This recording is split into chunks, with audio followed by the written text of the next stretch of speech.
og skólafólk gleymir sér stundum að, þú veist, það vill og lítur stundum á það að skólinn sé fyrst og fremst vinnustæður kennara. Já. En skólinn á að vera vinnustæður fjölbreytts hóps. Og ég myndi í þessari grein sem þú nefnir, þá hann Sigríðar að þá talar hún að og ég veit það vel að því að við í Arnarskóla höfum verið að veita ráðgjöf inn í hennar skóla. Já. Hún nefnir það hvert eru við komið sem samfélag ef að það þurfa að vera atferlisfræðingur í hverjum skóla. Og raun og veru lít ég á það þannig að bara björtum augum. Það er frábært ef að það er atferlisfræðingur í hverjum skóla. Því ég veit að í skólum eru til dæmis börn sem koma frá stríðshrjáðum löndum úr flóttamenn sem hafa upplifað sprengjur. Þú veist bara alvöru lífshættu og mikill kvíði tengdur því. Og það var lent í því að bara upplifa það að vera inn í byggingu sem sprengt upp hefur áhrif á til dæmis ef þú ert í matsalum, mikill hávaði. Það getur kallað fram mjög sterk tilfinningaviðbrögð og mist stjórn á skapið þínu sem þú úrraðist á starfsmann.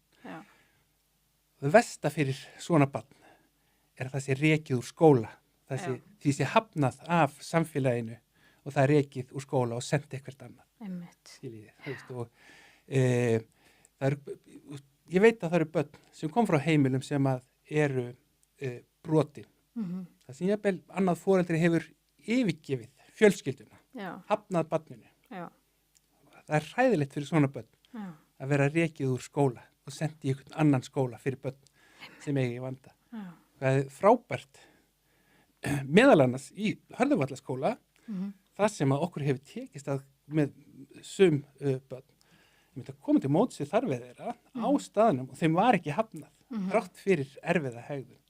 Þeim hefur verið tekið og komið til móts við þau og þeim líður svo miklu betur nú eftir. Og þetta er svo miklu farsælla fyrir barnið að fá að vera í sínum skóla heldur en að vera að senda eitthvað annað. Þannig að en þetta er flókið, þetta er kallar á flókna samvinnu milli kennara og þroskaþjálfa og iðjuþjálfa og atferlisfræðings en þegar vel tekst til þá erum við með miklu betri skóla og sem kemur þá miklu betur til móts við þarfir þessara krakka sem að þurfa á þess að halda. Náttúrulega komum með líka eins og segir, maður hugsar kannski í þessu samengi þá hefur maður kannski ekki beint hugsað flóttabörnin og ég sá mitt viðtal við stúlku daginn, hún misti mömmu sína, pappa sinn og bróðu sinn í sprengju og hún misti fótinn, þú veist, og hún er hér á landi í skóla.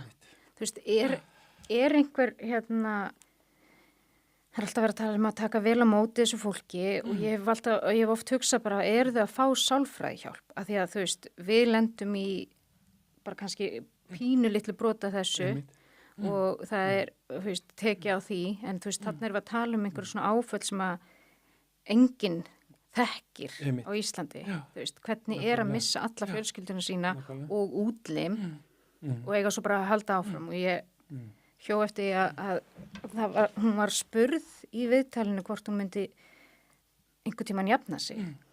Hún sagði, ég held ég mun aldrei jafna mig. Þú veist, en ég þarf bara að lifa með þessu. Ég hef oft hugsað bara, þú veist, að því að nú veit ég það að sálfræðitími kostar 25.000 kall eða eitthvað. Þú veist, eru þessi krakkar, veistu það? Eru þau að fá einhverja hjálp? Þau eru alveg örugglega að fá og fólk er alveg ég þekki það bara ekki alveg nægilega vel en þau eru alveg örugglega að fá einhvers konar aðstoð.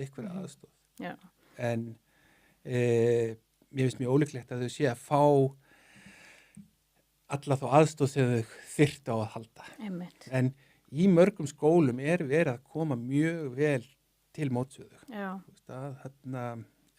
Það sem og það hefur tekist mjög vel til sumstaðar að koma til móts við þau og hjálpa þeim og oft tíðum með þessa krakka sem að eru í þessari stöðu hafa mist fólk sér nákomið og eða þá koma frá svona brotnu baklandi þar sem að annað, bæði foreldrar eru bara farnir. Já.